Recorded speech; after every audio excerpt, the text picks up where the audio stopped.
Hey, what's going on, YouTube? Isaac here. Just out for a little hike on my own today. Local park. Just walking the trail, enjoying some time outside. I want to talk a little bit about what you carry for a hike, and what if that changes with environment and such. So, in the environment I'm at now, in the county park, I mean it's a wooded area, but there's huge neighborhoods nearby. There's a road on either side of the park, and it's pretty impossible to get lost and get yourself in a legitimate survival type scenario here when you're on this type of hike at a place like this. Now, if you're out in a more wilderness type setting, we'll say, a place on the Appalachian Trail where I go every once in a while, you'll want to take more kit with you there. Like I would have a backpack with gear when doing a hike like that, but right now I've just got my phone, wallet, keys, lighter, flashlight, and a folding knife. Very minimal kit. I know these trails, it's flat hiking. We're not walking up mountains and rocks or anything like that.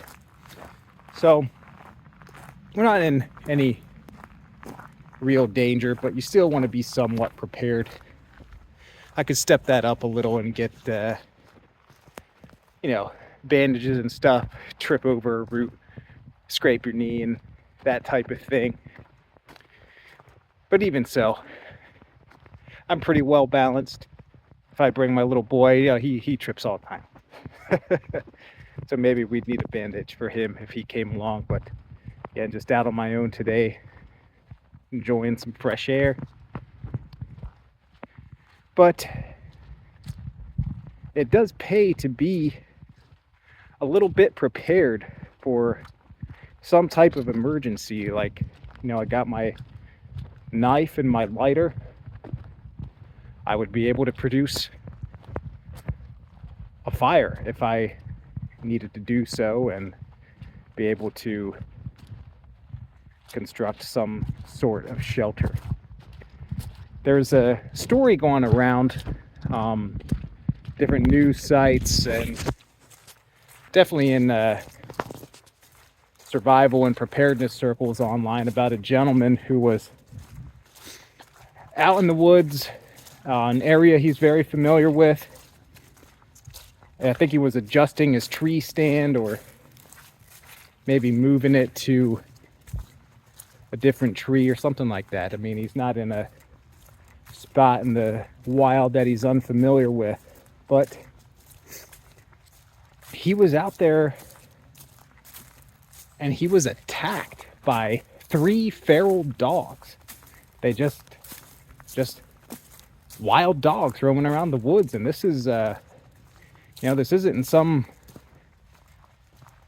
Balkan or Eastern European place where you might find feral dogs a bit more common. This is in the United States. I think it was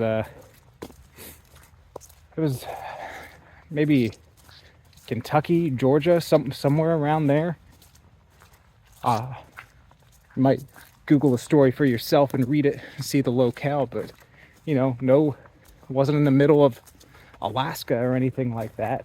No place super wild, but 3 feral dogs just attacked this guy, and he wasn't prepared for anything like that. He did survive.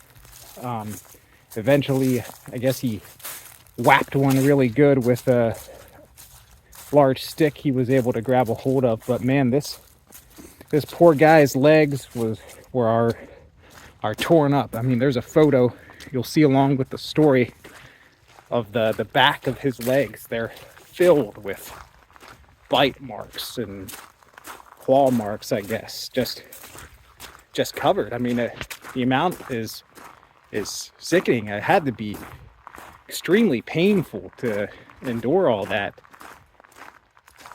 And, you know, I just think if he had something, at least some type of folding knife, that would have helped him when those dogs got up in close. So there's a lesson for you. Always carry a knife.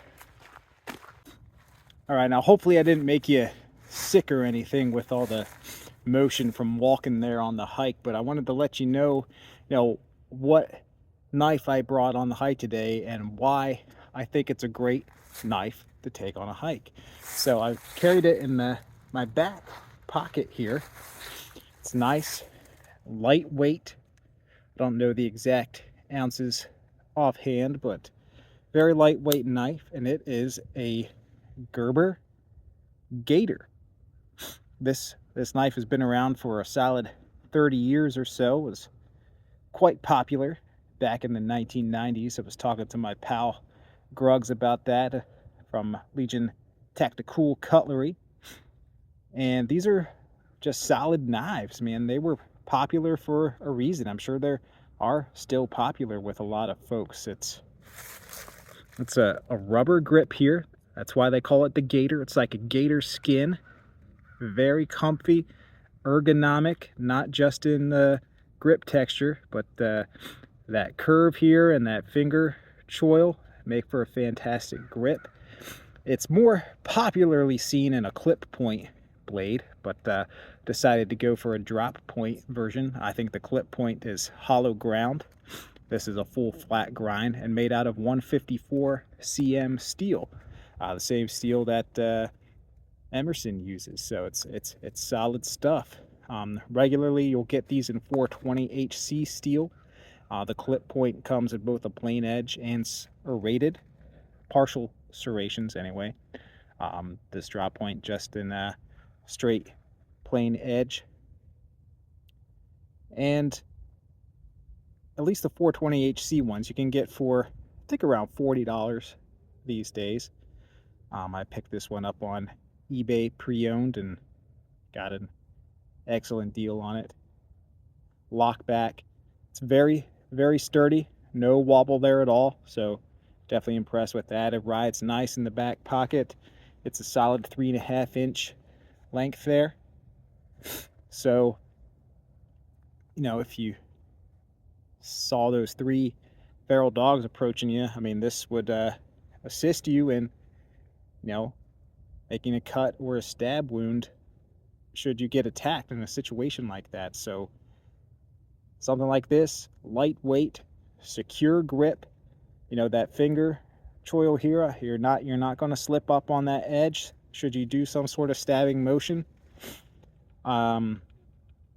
Gideon's Tactical channel has done some videos on these, and he's put a quick thumb stud on there so you can have more of a one-handed opening. Maybe I'll get one of those for this, because it's old style, man. You flip that open with 2 hands. Of course, you gotta close it with 2 hands, but Gerber Gator, excellent knife for hiking. This is super lightweight for a knife of this size.